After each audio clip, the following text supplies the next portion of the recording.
ఈ ప్రాంతంలో ఉన్న పరిశ్రమలను తరలించడం ద్వారా ఆ పరిశ్రమలో ఉన్న ప్రాంతము ఈరోజు మనకు మల్టీ యూజ్ జోన్కి మార్చుకుంటే నిర్మాణాలకు అవకాశం ఉండి మధ్యతరగతి దిగువ తరగతి వాళ్ళు ఇల్లు కొనుక్కోవాలంటే వాళ్ళ కళ నెరవేరుతుంది. వాళ్ళు ఉన్న ప్రాంతంలోనే వాటిని నిర్మించుకోవడానికి అవకాశం ఉందని చెప్పి ఈరోజు బాలానగర్ కానీ, జీడిమెట్ల కానీ, నాచారం కానీ ఇతర ప్రాంతాలలో ఉన్న పరిశ్రమలు దాదాపుగా 9,000 ఎకరాల భూమి, రోడ్లు, లేఅవుట్లు, పార్కులు పోతే 4,500 దాకా దాదాపుగా శ్రీధర్ బాబు గారు వివరాలు చెప్తారు. ఈ భూమి అంతా కూడా ఇక్కడ కాలుష్యం వెదజల్లుతున్న పరిశ్రమలు ఉన్నాయి. ఈ కాలుష్యం వెదజల్లుతున్న పరిశ్రమలను ఔటర్ రింగ్ రోడ్ అవుట్ సైడ్కి తరలిస్తే ఈ భూమి అందుబాటులోకి వస్తే అపార్ట్మెంట్స్ నిర్మాణం కానీ, హౌసింగ్ కాలనీస్ కానీ వస్తే చాలామంది మధ్యతరగతి దిగువ తరగతి వాళ్ళు ఇల్లు కొనుక్కోవడానికి అవకాశం ఉంటుంది. నివాసయోగ్యమైన ప్రాంతంగా ఉంటుంది. ఈ కాలుష్య పరిశ్రమలను తరలించడం వల్ల ఇక్కడ కాలుష్యాన్ని నియంత్రించినట్టు ఉంటుంది అనేది మొట్టమొదటి ప్రణాళిక అధ్యక్ష.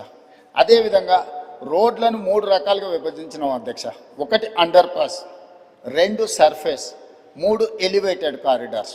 ఒకే ప్రాంతంలో ట్రాఫిక్ ఒక జంక్షన్కి వస్తే ఆ జంక్షన్లో సిగ్నల్స్ వల్ల 3 నిమిషాలు సిగ్నల్ పడితే 7-8 కిలోమీటర్ల ట్రాఫిక్ జామ్ అయిపోతుంది.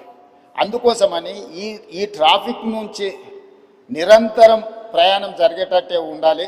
కొత్త స్లోగా పోయినా కూడా ఆగకుండా పోవాలనే దాంతో అండర్ పాస్లు, సర్ఫేస్ రోడ్ లెవెల్లో, ఎలివేటెడ్ కారిడార్స్ 3 రకాలుగా విభజించి ఈరోజు మనం ప్రణాళికలు తీసుకున్నాం. దానికి సంబంధించి రాతపూర్వకంగా 29 ప్రాంతాలలో జరుగుతున్న పనులను ఈరోజు మీ ముందర పెట్టడం జరిగింది అధ్యక్ష. అదేవిధంగా ఈరోజు అత్యధిక జనాభా ప్రయాణం చేసే మెట్రోను ఈరోజు విస్తరించాలనుకున్నాం.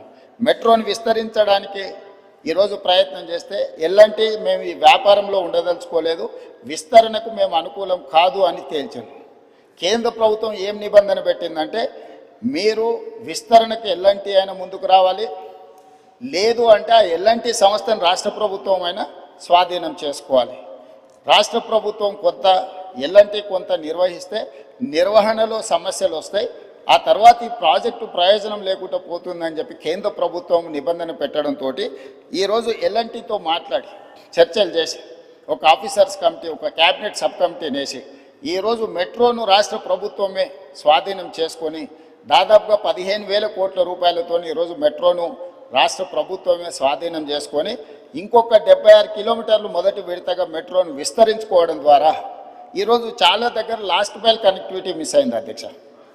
తమరు వచ్చే రూట్లోనే ఎల్బీ నగర్ వరకు మెట్రో ఆగిపోయింది. కానీ వాస్తవంగా ట్రాఫిక్ మన హయత్ నగర్ అవతల నుంచి సిటీలోకి వస్తున్నారు. ఈరోజు ఏ రాష్ట్రంలో, ఏ దేశంలో అయినా మెట్రో అనేది ఎప్పుడు ఎయిర్పోర్ట్కి కనెక్ట్ చేసి ఉంటుంది అధ్యక్ష. మన దగ్గర ఎయిర్పోర్ట్కి కనెక్ట్ లేదు అధ్యక్ష. అందుకే ఈరోజు నాగోల్ నుంచి ఎల్బీ నగర్ నుంచి ఓఎస్సీ హాస్పిటల్ నుంచి చంద్రాయన్గుట్ట నుంచి రాజేంద్ర నగర్ నుంచి శంషాబాద్ నుంచి మనం ఎయిర్పోర్ట్ కనెక్ట్ చేస్తున్నాం అధ్యక్ష. అదేవిధంగా ఈరోజు గౌలిగూడ దగ్గరకు వచ్చి ఆగిపోయింది అధ్యక్ష. ఓల్డ్ సిటీలో ఎప్పుడు మెట్రో విస్తరించాలని ఆనాటి ప్రభుత్వం మంజూరు చేసిన తర్వాత తెలంగాణ రాష్ట్రంలో పనులు ముందుకు జరగలేదు. అందుకే ఈరోజు గౌలిగూడ నుంచి ఫలక్నామా నుంచి చంద్రాయన్గుట్ట జంక్షన్కి ఈరోజు మెట్రో కనెక్ట్ చేస్తున్నాం.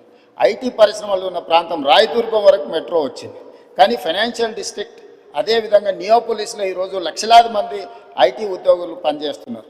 దాన్ని అక్కడికి పొడిగించడానికి ఈరోజు చందానగర్ వరకు ఆగిపోయింది అధ్యక్ష. వాస్తవంగా బిహెచ్ఎల్ రామచంద్రాపురం నుంచి అత్యధికంగా జనాలు మనకి ఈ వైపు ప్రయాణం చేస్తున్నారు అధ్యక్ష.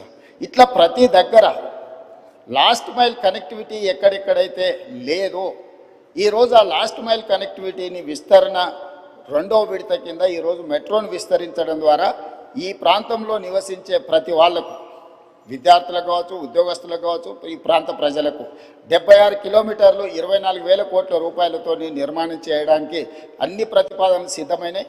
ఇప్పుడు ఈ నెలాఖరు వరకు కానీ లేకపోతే ఏప్రిల్ నెలలో ఎల్ఎన్టీ నుంచి మనం మెట్రోని స్వాధీనం చేసుకుంటే భవిష్యత్ కార్యాచరణ ముందుకు వెళ్తుంది. కేంద్ర ప్రభుత్వం కూడా సానుకూలంగా స్పందించింది భవిష్యత్తు విస్తరణ కోసం మెట్రో విషయంలో సంబంధించి అధ్యక్ష. అదేవిధంగా ఎలివేటెడ్ కారిడార్స్ మీకు తెలుసా అధ్యక్ష, 2004లో రాజశేఖర రెడ్డి గారు ముఖ్యమంత్రిగా ఉండి, మన్మోహన్ సింగ్ గారు ప్రధానమంత్రిగా ఉన్న